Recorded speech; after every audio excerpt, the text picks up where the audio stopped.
Welcome to the Daily for Tuesday, August 17th with Simon Borg. I'm Jason Segini, and Simon, the big news tonight, Toronto FC opens the group stage of CONCACAF Champions League against Cruz Azul from Mexico. There's no tougher opponent for an MLS team in this opening round than Cruz Azul. Although they're going to Toronto at BMO Field, where Toronto has not lost a game all year. Very tough opponent, and Toronto missing several players. Yeah, Toronto FC going into this game without Chad Barrett and Maicon Santos up top. They're missing Sanyang from the midfield and Garcia, who's been playing left back for them all season. Cruz Azul, look, they've had a very strong start to their Mexican League season, but Julian de Guzman calls them the Real Madrid of CONCACAF.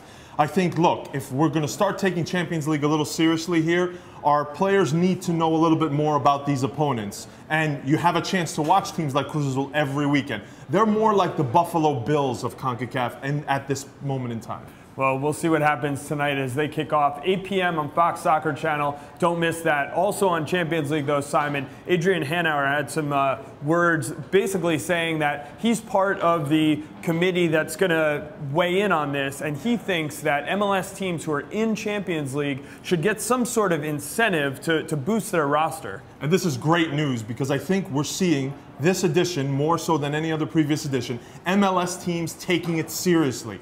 Adrian Hanauer speaking out saying, and I agree, there should be some kind of benefits to help MLS teams, an edge to help them advance in this tournament, advance deep. Not necessarily that upsets the balance in MLS play, but there are ways to do it to give them an edge in Champions League play. Well, it could be extra roster spots, could be extra money. You talked about a bunch of different things. It'll be interesting to see how that comes out. But speaking of roster spots, Giovanni taking up a roster spot on San Jose that was announced yesterday. The new designated player, first ever designated player for San Jose. Yeah, and they're thrilled in San Jose. You hear Frank Yallop speak about him. He says, we've never played with a player of this ilk before.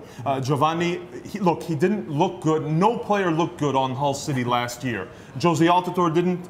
No player did. I think Giovanni is just what the doctor ordered for San Jose, and I think we'll start seeing the results as soon as he joins the team.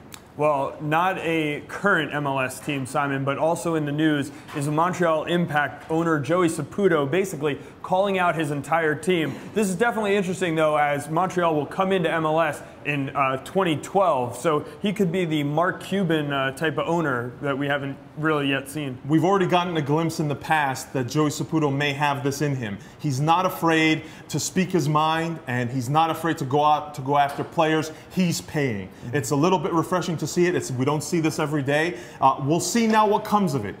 You know, it's great that we see it in the paper, but now let's see how the team reacts to their owner calling them out.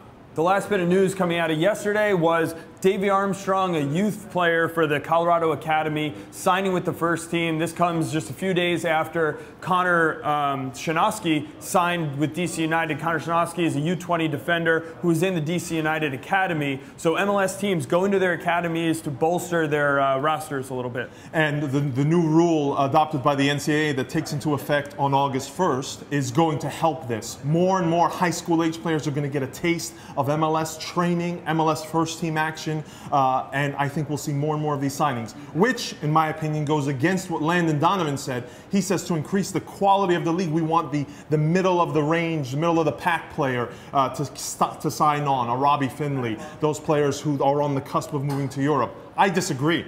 This is the future. This is how we improve the product on the field, signing guys like Connor Shinosky. Well, send your emails to thedaily@mlssoccer.com if you agree or disagree with Simon. If you missed Extra Time Radio yesterday, you can get it via podcast on iTunes or Buzzsprout. Just search Extra Time Radio. We'll be back on The Daily tomorrow.